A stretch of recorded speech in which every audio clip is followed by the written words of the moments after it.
elimination is one of the most powerful things in our modern day world that we can do. Hello, everybody, and welcome to the Food Matters podcast, your home for nutrition, health, and wellness education. My name is Laurentine. I am a filmmaker and a nutritionist and the founder of foodmatters.com, and I'm here to hold your hand on this journey to optimum health, transformation, and emotional healing. Oh, hello, Food Matters audience, and welcome to another podcast. I'm so excited today. I am joined with a favorite person of mine that I've been watching a lot of his films. So this is Darin Olien. He is the co-host of a Netflix docu-series called Down to Earth with Zac Efron. And Darin has spent years exploring and discovering the power of plant medicine and leading him into write one of his best-selling books, Super Life, and another one called Fatal Conveniences. Nice one. So we're excited to dive into this conversation with Darin in everyday things that we're doing to disrupt our health, our endocrine system, and even our earth.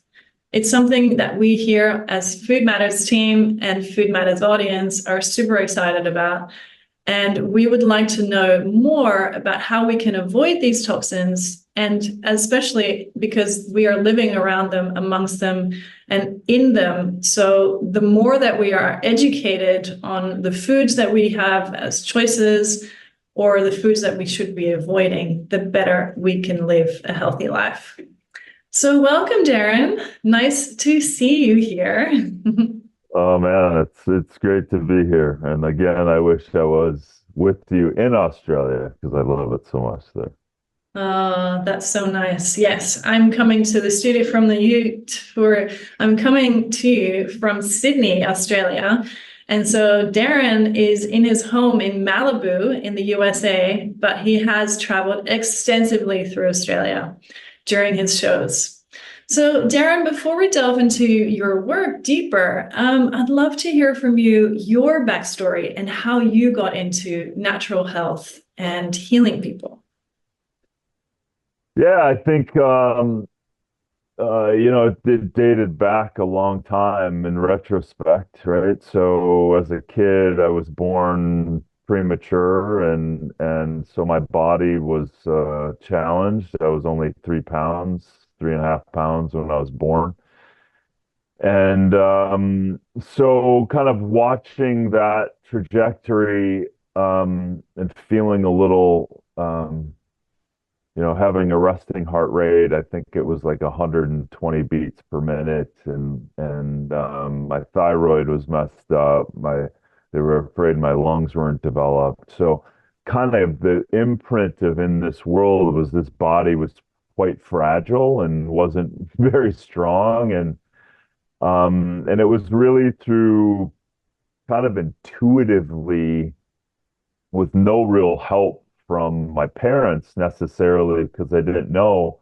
I started kind of doing some cleanses as like a 13-year-old, Wow.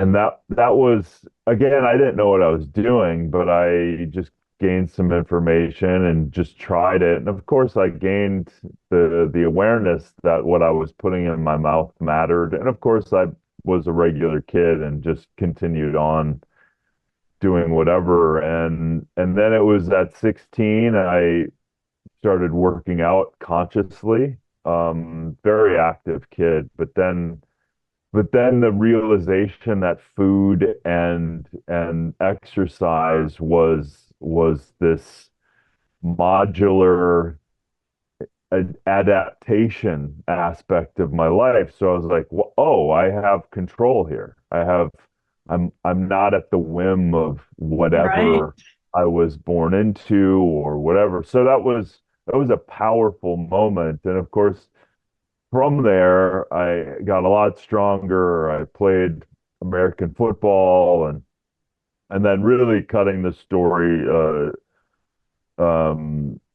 short, it was really the career-ending American football injury of my lower back that threw me in a good way towards learning and then changing my education, my college years into physiology, nutrition, kinesiology. So I got to kind of apply the very thing that threw me out of not being able to play again. And that turned out to be one of the greatest kind of pivoting points of my life. And then, from there, I got a master's in psychology because I was interested in this section between really our spiritual and mental outlook as it relates to our body, um and that was great. And then I started playing with botanicals kind of out of the necessity of supplements and food not lining up with what they were saying. So early years, we're talking in the 1990s, uh, that was like I don't understand why people would not do things right. And at the same time that my second book started to be written, little did I know at the time, because my father, while I was in college, my father started suffering from multiple chemical sensitivity. So he started educating me on how he was suffering through toxic exposures. So on the one hand, I'm learning about the body and how to get it stronger. On the other hand, my father was suffering as a result of being exposed to formaldehydes off of t-shirts and carpets and perfumes and shampoos and conditioners. So this world, it's like interesting how you look back at your life and like everything's being written and Mm, how you're expressing your life later, right? So that it's that so was just, true, isn't it? Yeah. yeah, Everything it's that we amazing that. experience in our lives, it has a meaning later in our lives when it actually starts to make sense. For sure. And not resisting to the kind of the path either. And so you only know what you know at the time. So I led with like I left Minnesota. I started studying with some physiologists. I started playing with botanicals and cut to I was just enough frustrated with I think I wanted to formulate. I think I wanted to put better stuff in the world. And in order to do that, I just innocently said, well, I have to go to the place of origin to understand the product chain, the custody of the botanical or the compound or the extract or the food, because something was happening when it would end up in a product or end up on a shelf that either had something that you didn't want in it or that it didn't have the constituents or the compounds or the active ingredients that were supposed to be in there, that wasn't ultimately in there. So it was really like, if I'm going to put something into the world, I got to know what's going on.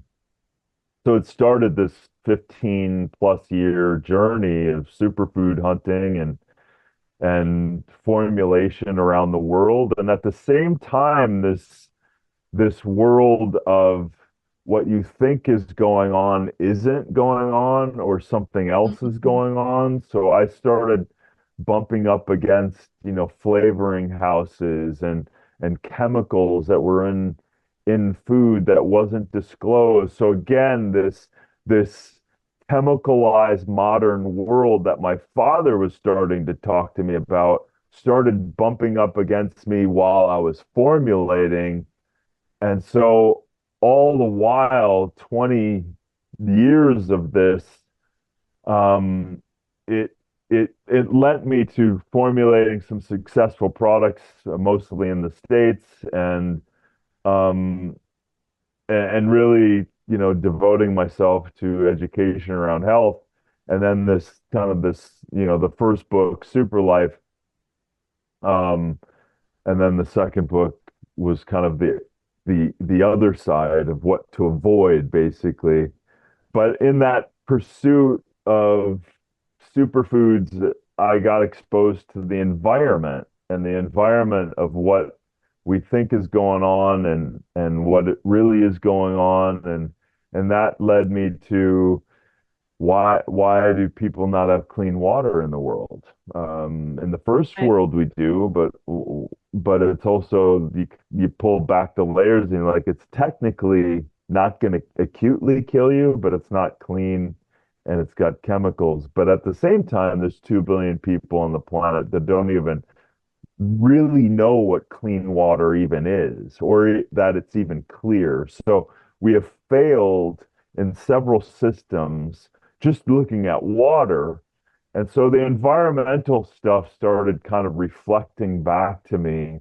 And of course, always in my formulations, I would include the indigenous people in and the manufacturers and the countries of origin and how they were creating and growing and foraging and preserving and so this whole world and that's really the Yeah. again looking back that started creating this because people were like that's fascinating and for me it was just an innocent way of conducting my my business life but then this idea of you should put that on a TV show, that came like 10 years ago. And Let's talk about that actually, because I feel like we would love to learn more about, obviously the TV show and how it became a popular Netflix series. And especially going back to what you were saying about looking after our indigenous and connecting more deeper with the story. I mean, I remember watching your episodes in Australia and, you actually come to Australia and do a welcome to country ceremony and get welcomed in by the Aboriginal elders. And then from there, you go and travel and you go and visit different sustainable farms and other people that have interest in looking after the planet. So I think what was really lovely is what you do is you put these, I guess you put Australia in the map in a lot of ways, but also you connect the link between the indigenous, the where the food really comes from, the land, the reverence to the land and the people. So tell us a little bit more about what you talk about mainly in these shows. yeah, I mean, again, that was kind of the coming to country in that way and understanding that the first stewards of the land were still these ancient peoples, right? So, and acknowledging that every geographical area, even in Australia, these different mobs. And so every one that we would go into, we would have our own little welcome ceremony. To me, that was like that wasn't set up. Yes, we were filming it, but that was 100% real ceremony. And those things were very impactful. And to me, having kind of 15, 20 years of like sitting around campfires and talking to the people that are maybe collecting and foraging, like that was just the way it made the most sense to me. It was like, let's do that honoring. And so I'm really happy that all of the people that the crew and they really understood and started to adopt this understanding like, oh, this is the most important thing. And we're really proud also of an episode where we let go of the voiceover and put it in the voice of the Aboriginal people to say it in their own words.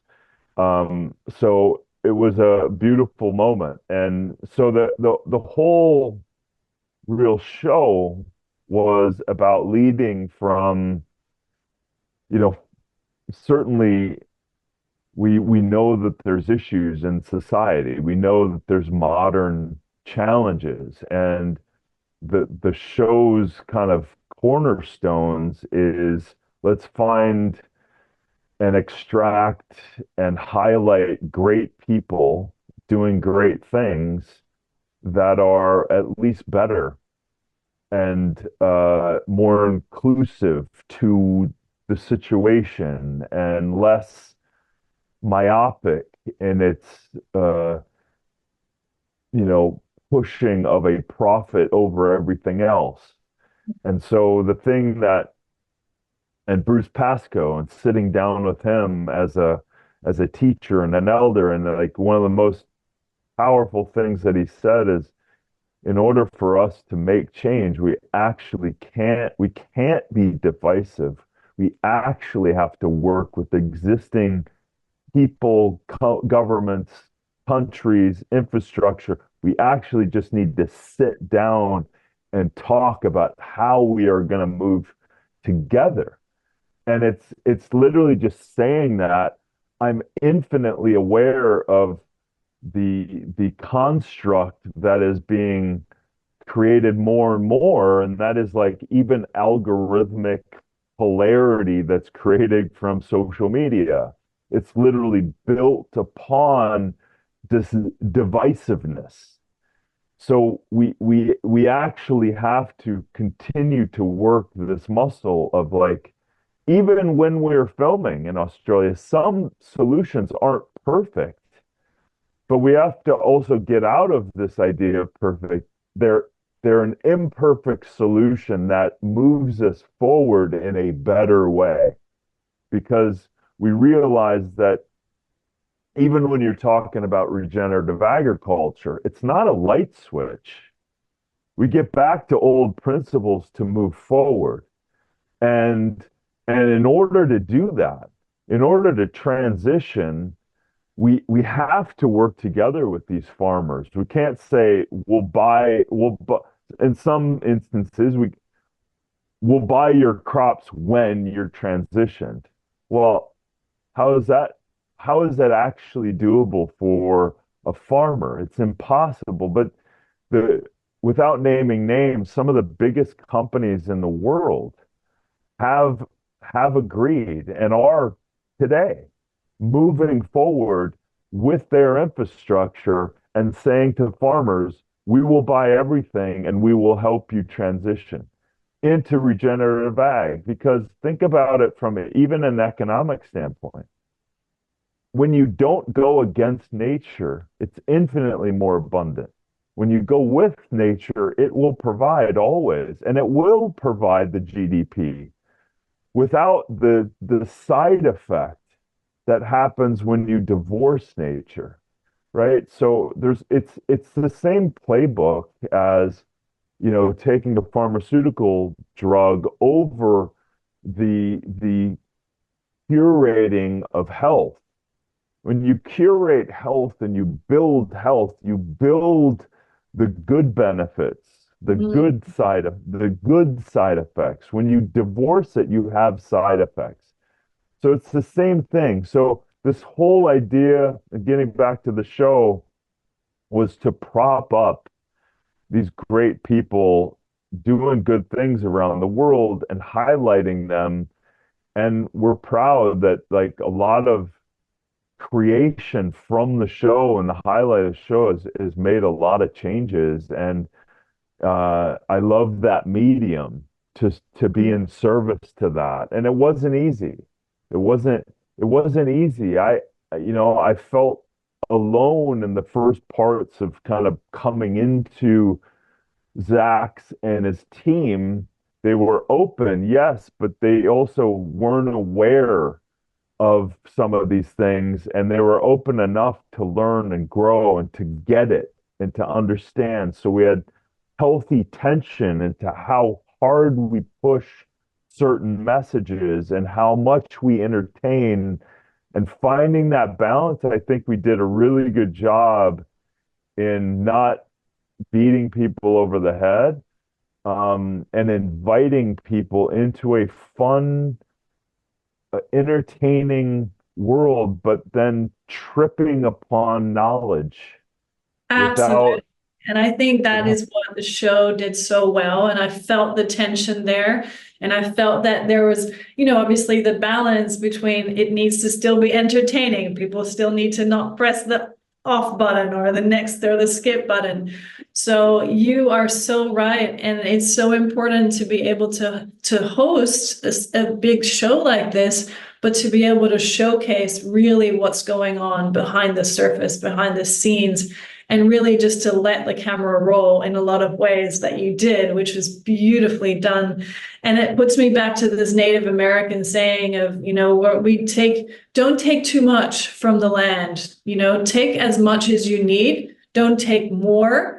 And a lot of times what we are doing in the Western world is we are taking more, right? And these agricultures, the sustainable agriculture, the regenerative agriculture looks at how we can bring back the balance into the world, and it can be done. There is an island in Vanuatu, this island that we have a second home in. It is actually being done there. It's completely permaculture. It's completely organic. They don't use any spray in their agriculture. They have actually banned plastic bags from the whole country. You can't find them in supermarkets.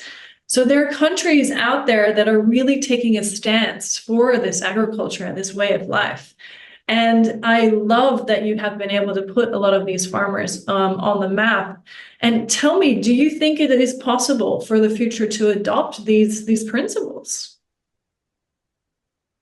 Yeah, I think not only is it possible, it's necessary, right? And again, when I am, uh, listen, these things are sometimes hard to fight, right? And they feel huge, and they are huge in the Huge. one respect. And um, but the more that I go into it, the more that is not filmed, that is just planting proverbial seeds and talking with colleagues and meeting people, the more I see the commitment. And what I alluded to before about, I can't name the names of the companies right now because it's kind of it's not public, but it should be public and it will be public. But I'm saying some of the biggest companies in the world, which I kind of think is funny and great that they're not publicizing it yet. But when I get wind that this is not hearsay, this is direct information. Uh, when I hear those moments and other moments where signed on using algae-based material science rather than forever chemical PFAS that's used all throughout many industries. When I find out that information, when I see even companies like we highlighted in Down to Earth, Great Wrap, right? They're using potato and creating material science around waste potatoes to create a different saran wrap, right? The different without plastic. And so these are the winds of our sail. And so when we get to highlight from the show's perspective bigger possibilities, I think it's hope creation because because most people do have, when asked, and there was a study done that about 80 to 85% when asked have anxiety over the climate or pollution or whatever, and then they're holding a water bottle. They do. In fact, they do have stress over it. They know, we deeply know it's probably not a good idea to use plastic. But do we have another option? No, we don't have many other options. We need industry to change. And so when I find industry changing, when I meet owners and entrepreneurs and people doing that, and then being able to highlight it and show it, say, listen, do your part for sure. Eliminate the exposure you're having to something that you innately know is probably not a good idea to drink out of. And then when you shift your patterns, you're actually then not purchasing a pattern that is harmful for the environment. So I'm a big proponent of, as you clean up your life, becoming more aware of this exposure of something that you didn't create. It's not your fault. But apparently And unfortunately, we are being exposed to this stuff, but you have the power. So knowledge, when applied, is a powerful tool. And then you clean up your life and you're less exposed. Your environment is less exposed to harmful things. And then the environment is less exposed by us then saying, no, I'm going to do my very best to not participate, not be exposed to this thing. So I kind of, during the filming of the show, I was kind of always to the crew. I was like, hey guys, as within, so without. And that Mm, we're always making this distinction. I bought the whole crew a water filter so they didn't have to use plastic bottles. wow. So we get in location. We've had so much luggage anyway. So I'm like, what's another box of a reverse osmosis water filter? I'd set it up for them, and then they had access to clean water and didn't have to go out to the market and buy a bunch of plastic. So this is as within, take care of yourself. And now, as a crew, we committed to not using plastic. And so all of a sudden, you know, 15, 16, 17 crew members over the course of a few months, how many water bottles that is? You know, That's on average, amazing. yeah, It's four a amazing. day And for everyone. it really speaks to the adage, what we always say here at Food Matters, we are what we eat. And the foods that we input, this is how we look after our temple, our body that we've been given. There's only one of us, there's only one body, and we have to look after it. Otherwise, it's going to be a tough struggle for the rest of our lives. So for those, like, because I love how we took it from like high level, so we can now bring it back down to the more practical things and what people can really look out for. And so going back to your book, The Fatal Conveniences, what are these fatal conveniences and what can we look out for in our day-to-day life? And how long do you have? I mean, I it's know. unfortunately, it is proliferated in every aspect of our life. But the things that we can do is uh, the mouth that we open to receive liquids from beverages and water and the food we eat.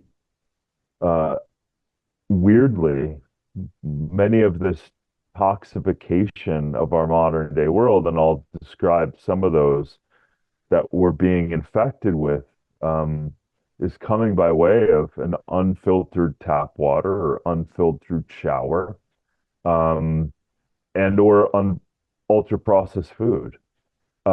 And it's not just the metabolically challenge that we have with ultra processed foods sprinting us towards degenerative disease and metabolic issues and cardiovascular disease and diabetes and cancer, Got all issues. gut issues, all of that stuff. But it's also what is what is really inside of that's creating a lot of the problems, and that is, the pesticides, herbicides, the glyphosates. That is now being tested more and more. And there was just a study that came out of, certainly in America, we're just a really bad example, that a lot of the forever chemicals, and I'll describe some of what those are, and glyphosates are showing up in cereals that were programmed and pushing to our children. So, and some of the forever chemicals that scare the shit out of me is these things called PFOAs or PFASs, and this is a range of about 15,000 different derivatives of this classification of essentially polymers and monomers, and comes from a fluorine gas, and what people mostly know it as is a Teflon, and it is heat resistant, it's slippery, so they market it as put your eggs on it, fry them up or whatever, and it's nonstick. But now it's moved into that wrinkle-free shirt, that makeup that doesn't wear off or wipe off or smear, to even paper and receipts and the resistant to stain on our car seats and things like that. So there's a lot of this classification of chemicals. Then you've got phthalates and endocrine disruptors and things like that. So going back to some of the first things is clear up your water. And I literally mean clear up your water, even though you can't see it. There's these hidden problems in our water from fluorination. So fluoridated water, you want to get rid of that. It's connected to neurotoxicity. That's a derivative of the pesticide herbicide industry and the aluminum industry. So the fact that they thought that that was a good idea to put in our water in the first world, water is just insane. And then, of course, glyphosates, 50% of the Americans are being infected with PFAS just by the water. So what can you do? And which are Distillation. also old hormone disruptors and endocrine disruptors and putting all sorts of difficult strains on our body that our body's never seen before, right? Right. Which is in the last two generations, the endometriosis that's showing up in the women, the infertility showing up, the men's testosterone has fallen off a cliff by 50%, as well as motility. So the even the sperm that is available is very ineffective. So the very fabric, to your point, from phthalates to other endocrine disruptors, petroleums, glyphosates, PFAS, many of these azo dyes from shirts, formaldehydes, and the list keeps going. There's about 60 to 80,000 untested chemicals thrown into our environment every year. So think about that.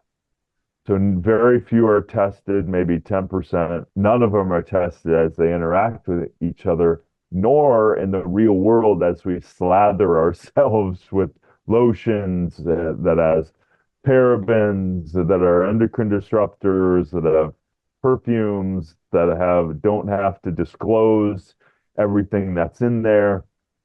So the shampoos, the makeups, the clothing, The the antiperspirants, the the perfumes.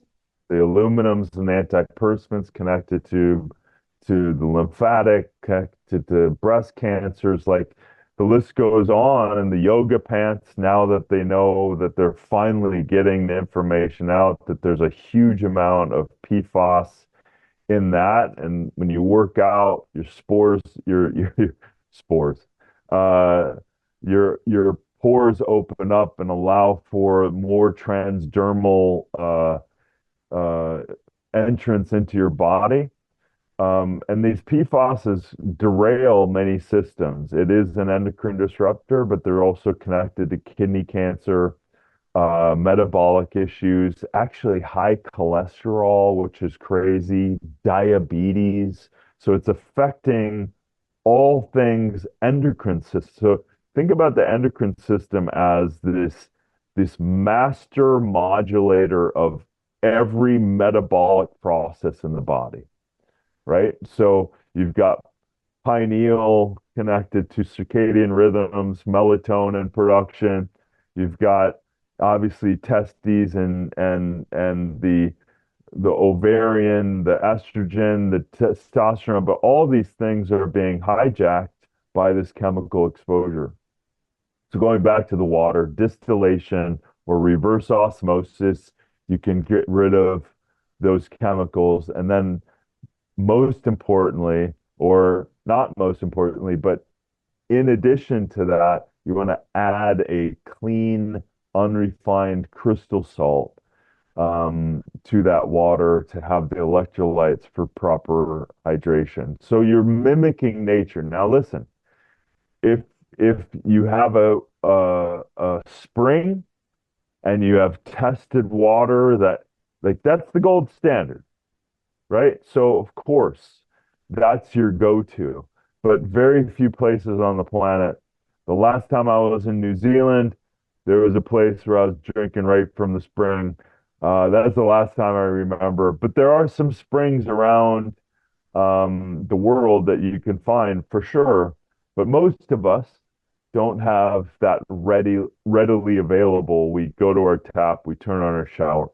So we need to filter our water. And then of course the unrefined, or excuse me, the ultra processed food, the chemicalized recreation of hyper palatable food has got dysregulation around the chemical exposure.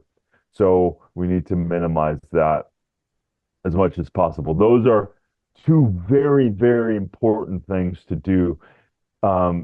Is eat whole food, wash your vegetables. Obviously, if you know the farmer, even better. If you are a farmer, better still.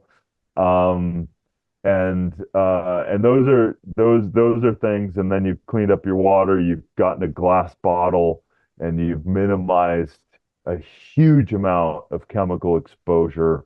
And then you kind of go out from there, like what you're putting on your body, what you're wearing, the cleaning products you're using, and it continues on. Obviously, it's a lot of information, but ultimately, it goes back to a common sense that that once we become aware, it makes sense for us to put on things that are not chemicalized versions of maybe what was once not a chemical, right? So Yeah. going back to shea butter, coconut oil, or things that are natural, even avocado or avocado oil or olive oil or whatever those things as moisture examples, moisturizers. But this is kind of and the other kind of, red pill popping moment is the thought that some regulatory body has our best interest. And unfortunately, I'm here to tell you that that is not the case. So they don't have they've been, hijacked a bit by profit-centered motives, and there's way too many loopholes to even get into in this episode. But there's growing evidence to show that there's untested and plausible deniabilities within a lot of these companies, because they don't test for safety first, and Yeah. often they put it out in the market. So And anyway, that's what I feel like we really need to highlight here. It's not our fault. Like, it's not the viewer's fault. It's not the persons that, have bought. And we've been all hoodwinked. We've been all sold into believing that, you spray this deodorant, this antiperspirant, 47, 42-hour antiperspirant.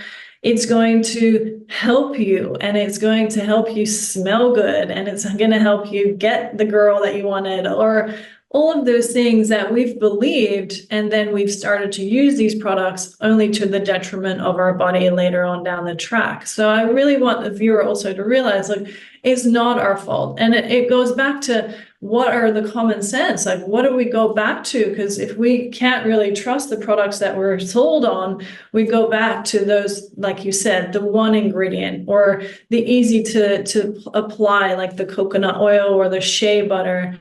I remember when we went through just across the border in Mexico, and James and I were filming for Food Matters, the original film, and we wanted to get to the bottom of how can people survive cancer. And there was these treatment centers just across the border in Mexico. And they were doing the eliminatory approach, like let's just eliminate everything toxin, every toxin that we can't eliminate. Let's try to eliminate them. And we went to visit the Gerson's Therapy Center and in Tijuana, Mexico. And here they were saying, before you come in, I want you to remove any perfumes from your body. We don't want you to wear any type of phthalates or any type of shampoos that you've used that are perhaps toxic. We don't want you to be wearing any makeup. And all this was protocol that was written into the idea of when you come clean. So we are cleaning the people out. There was even stage 4 cancer survivors there, and they were able to take them off all of these toxins and input just healthy, natural, from juices to smoothies. And it was really helping people just go back down to basics. So what you're 100%. saying is similar. Yeah, I mean, listen, I think, we have the greatest thing that we have is we are nature, and we have the force of that nature that's always there to create homeostasis, to create health. That's our design. Our design is to thrive.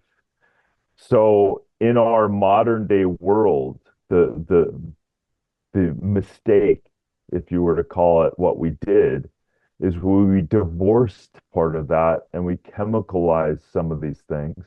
And so, yeah, we have to go, there is a side effect to the way in which we were all born into.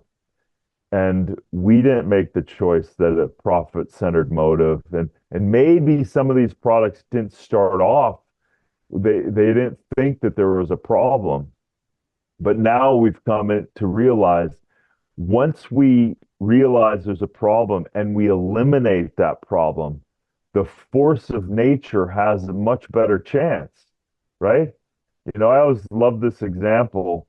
I've seen drone footage of Chernobyl, and obviously the radioactive fallout that happened in Chernobyl wiped out anyone that was there and everything. And so they never can live in a proximity to Chernobyl again. However, if you see that now, life still has come back. Animals, insects, birds, plants exploding through apartment building cracks. It's like, wow. So Wow. the That's so cancer humbling, that, huh? Nature will always take yeah, over. yeah. So as people listen, the power that they were, the Gerson example that you're using, when we say eliminate these things, we're not just trying to be annoying to you.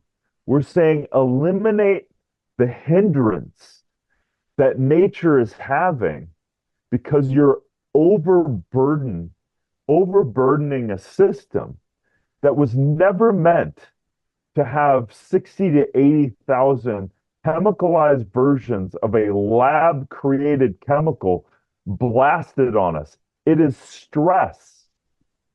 Plain and simple, it is stress gone wild. It is stress proliferated. The body does, listen, and all the research I did on my book, it's amazing when reading a lot of the research you see, like, oh, some of these parabens, they have half-lives in the body. The body can get rid of them. But the problem is we just keep reapplying the makeups, the shampoos, the conditioners. And so the body never, so you start to see, oh, the body knows what to do with some of this stuff, but the problem is overburden. But then when we create something like a PFAS, it's a forever chemical. So Mm. this, we don't know how to get rid of it. We still allow it into the society, and it precipitates, it builds up, it creates more and more unknowable consequences. We're starting to see some of them. So yes, elimination is one of the most powerful things in our modern day world that we can do. when I wrote Super Life, I was like, add in the filter water and the plants and the exercise and the breathing. But little did I know, or I knew, I just hadn't kind of realized how Right. gnarly it was getting. I said, when applied both of these systems, elimination of this insane world that is going on with the chemicals and things like that and the growing of I mean, just look at the agricultural system. It's a perfect example of how divorcing of nature just causes an infinite amount of consequences. But when we go back to regeneration in every way, that is literally the wealth of the universe. It's the wealth of the seeds, of the planting, of the mycelium, of the soil, like the growth that comes. Just think of following that principle. When you eliminate that, the wealth of your health comes out, and you plant a seed, and the seed becomes a tree, and it has fruits, and each fruit has seeds, and each seed can be a new tree. And then, and so you're in this system that is you. So, in the best of my ability, and the things that I want to do in the books and the TV shows and these podcasts, I just want to go, I want more and more people to eliminate that which they already know. We're Mm, just putting a little spotlight. If we say, I don't know why it's here, people, I'm a small town kid from Minnesota in the US. I it's kind of simple to me. It's black and white. This is dangerous. It shows in the data. The organizations and the agencies are not doing a job that they should be doing. They're not. So you and I, we need to become aware of it and then eliminate these things from our life. That to me, it's very black and so, white from so that perspective. important. And I love that you've highlighted this in your first book. Your first book was all about, and that was exactly what we did with Food Matters and all of our recipe books. It's like, add in the good stuff, overload your plate with good stuff, and then 80-20 rule, you probably start to eliminate the bad stuff anyway. But the more that our culture is becoming aware of that, there are a lot of bad stuff. This is why I'm like, can you give us like a cliff note version of your book, something that we can stick on the fridge or something that people can go, okay, look, I mean, there's so many podcasts and books out there these days, but if people can really go, okay, what are the top 10 food additives or food, or even not if it's food, or if it's something like phthalate, I can't even say it. So phthalates, Oh, which are inside a perfume that we've been sold on by a superstar or a celebrity to buy my stuff. And here you are spraying it here. And this is like this is the area where it's so vulnerable, goes directly into the bloodstream, goes directly into the endocrine system. You're spraying it on, affects your pineal gland, affects every type of hormone and delivery system. So give us a little bit of like a cliff notes, like a stick on the fridge sort of PDF in a couple of yeah, words. yeah. This is a good exercise for me. So I already said filter your water, filter your shower. So filter the Water, water, clean water. I love that. Let's do it. clean water. And then listen, I'm gonna say this, and this is very simple. Whole foods, know where they're from. And if you can get organic, permaculture, regenerative, support that. If you can grow it, grow it. Hell, grow sprouts, and you can grow sprouts for 20 cents, right? So you can grow your own sprouts, right? You can easily do that.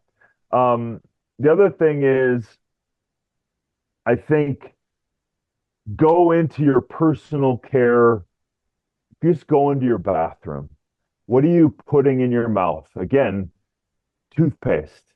It's in a plastic tube. Guaranteed there's plasticizers, which are phthalates. There's coloring, there's other agents, there's other endocrine disruptors, there's other red number 40s connected to ADD and ADHD, like all this stuff. Just change your toothpaste, right? There's a company in the US called Bite where it's eliminated everything, comes in a sustainable package. No mouthwash. Don't use that shit. You can do some oil pulling. Mouthwash destroys the microflora in your mouth, which is the start of your digestion, man. Like, so eliminate that. Um, you don't need to shampoo and stud up as much. Just do your private parts and leave the natural sebum and oils, in your hair and everything else. And again, eliminate the perfumes, eliminate the shampoos and conditioners. Um, let's see. I would, I have to say this, I would say distance away from cell phones, Wi-Fi routers, all of that stuff. It's more stress response.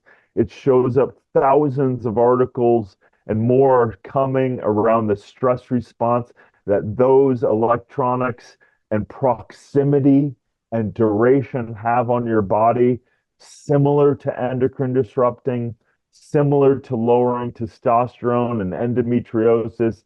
It's scary how closely related to EMFs are to the chemical exposure. So eliminate that. Number one action you can do, turn off your Wi-Fi routers at night so you sleep in peace.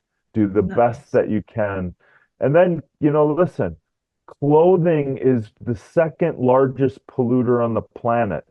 And that clothing that is on you, those yoga pants, the synthetic underwear, the first thing I would do is throw away all your synthetic underwear. Buy organic cotton, buy silk. Bamboo. Yeah, bamboo is a little tricky because it's a lot of chemical exposure to try to change those fibers. So you got to be very careful about some of these companies because they greenwash this stuff, right? Yeah, so it's a tricky thing, but I helped a buddy of mine do a film on, I think the running title's called Let's Be Naked, on toxic exposure of clothing.